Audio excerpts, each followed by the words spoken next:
Yeah, so I'm an analyst who works for MGI, and I do the genotype QC and also the preparation of the data freezes. And today I'm going to talk a little bit about how we combine genetic data that are collected across different arrays that are used by MGI. And so not everyone might be familiar with this, but not every MGI participant was genotyped on the same array. The participants were genotyped on different arrays depending upon when they were genotyped. We've used 3 different versions of a core exome array, which are relatively similar, and we'll talk more about that in a couple of slides. But then moving forward, we're genotyping the bulk of participants on this new global screening array, which is different in the type of content compared to the core exomes. And so this creates challenges for how to merge genetic data when we generate these freezes. We've done 4 freezes to date that have all incorporated data on the core exome array. And then moving forward, freeze 5 is anticipated in 2022, and this will be the first freeze to introduce genotypes assayed on the global screening array. And so, kind of as an important aside, but since we're talking about freeze 5, I'd like to go over the cohort profile of this freeze. And so this will introduce genotypes for 70,000 participants total. The last freeze was 60,000. And so this means 10,000 new participants will be introduced with this freeze, our data for 10,000 participants, and they're assayed on this global screening array. And the anticipated release of this is mid to late October, and I have here a summary of the majority genetic ancestry breakdown of this freeze. About 60,000 majority European with smaller numbers of non-European majority genetic ancestry from African, West Asian, East Asian, Central South Asian, and Native American when using HGP as reference to infer genetic ancestry. So the core exome and the GSA array, they're different in the types of scientific questions they were designed to address. The core exomes, we've used 3 of them. They have fixed content that comes from 2 previously commercially available arrays, custom content designed for measuring lipids, pain, and predicted loss of function variants. And it's important to note that these are 3 synthesis batches of the same backbone, and so they're very similar in the type of content available on these arrays. The global screening array has fixed content focused on representing multi-ethnic variants, pharmacogenomic variants, and other types of variants, and then custom content designed to overlap with TopMed rare predicted loss of function variants. So not only is the focus of the content different between these arrays, the number of sites that overlap is worth consideration as well. So these core exome 3 different synthesis batches have about 563 sites that intersect these arrays. That is common to all 3 arrays. And so they're similar enough that our approach so far has been to merge them together and process jointly in terms of doing QC pre-imputation. But now that we're working with this different array, the GSA array, which has about 670,000 sites, only about 176,000 of these sites overlap with the core exomes. And so it would be with great loss if we tried to merge these together and then carry them through QC. So our approach has been to process genotypes assayed on the GSA separate from the core exomes. And this is what that computational pipeline looks like from a high level. So these 3 different versions of the core exome, we perform variant QC on them, harmonize that data, merge it together after excluding variants that have significantly different allele frequency between the different versions, perform additional joint QC on the merged data, and then perform phasing and imputation to arrive at 50 million dosages using the TopMed reference panel as an imputation panel. So we have a similar process for the global screening array, but we carry this data through independent of the core exomes through phasing and imputation and arrive at 50 million dosages that we're getting from the TopMed imputation.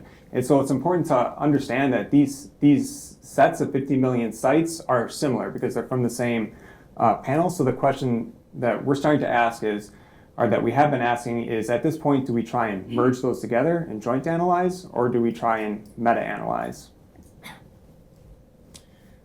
And so performing the joint analysis would look like this. It's taking the data derived from either of these arrays, merging it together, and then performing 1 GWAS per phenotype. And in our case, we're using SAGE to perform that GWAS. And so this approach is more susceptible to confounding compared to performing the meta-analysis. And so the meta-analysis would be performing GWAS on each of the array sets by themselves, and then followed by meta-analysis, in our case, with metal.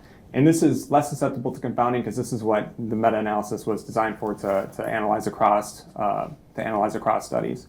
But from our perspective, from the MGI perspective, especially when we pre-compute GWAS with the release of a freeze, we're running hundreds or 1,500 of these GWAS for the phi web. So we're interested in understanding how well do these methods compare, because if they're similar, then we might opt for the less computationally expensive approach, which would be joint analysis, considering the amount of phenotypes we have to analyze. And so to start to approach this, we picked 10 phenotypes where strong signal was observed in the previous freeze, and we picked phenotypes that represent the range of case to control ratio and disease category.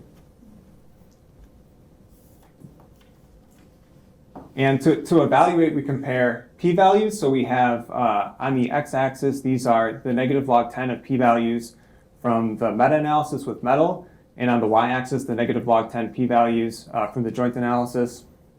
And in this scatter plot, we're seeing high concordance between these p-values in this range, which is showing the 5 to 50% minor lobe frequency range, and the r-squared is above 0.99 in this facet.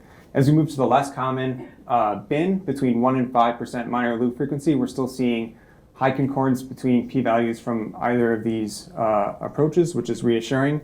But as we start to move towards the less common frequency bin variants that have a frequency less than 1%, we're starting to see discordance between these methods, and in particular an increased in significance from the joint analysis over the meta-analysis. The meta-analysis seems more conservative in this rarest of frequency bins that we're showing here. We can also compare QQ plots. So these are a representative set of QQ plots from these 10 phenotypes that we looked at. This is asthma with joint analysis on the top and meta-analysis on the bottom. This is looking at the observed negative log 10 p-value in the y-axis versus the expected negative log 10 p-value from a null distribution on the x-axis. And one of the things that we were looking for in these plots is evidence that there might be, in some of the more moderately significant p-values, a deviation from the expectation. But what we're seeing is, which might suggest an issue with controlling for the confounding factor. But as we look at the most significant p-values are the ones that are deviating from expectation. So a reassuring looking QQ plot.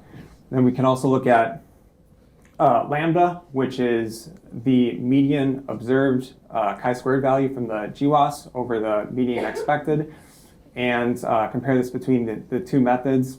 And they track fairly well and hover around 1-ish for their values, and they're below kind of like what we would be concerned about with a high lambda, which could be something approaching 1.1 or above, which could suggest inflation or polygenic signal.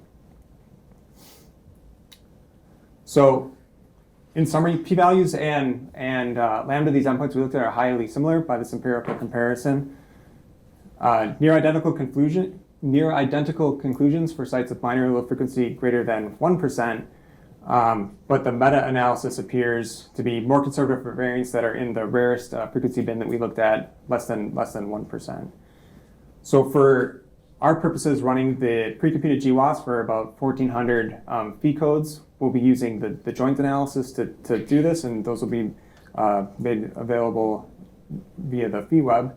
And the joint analysis could be recommended for GWAS of common variants, but consider meta-analysis for analysis of rare variants. So the data sets to do either of these will be available.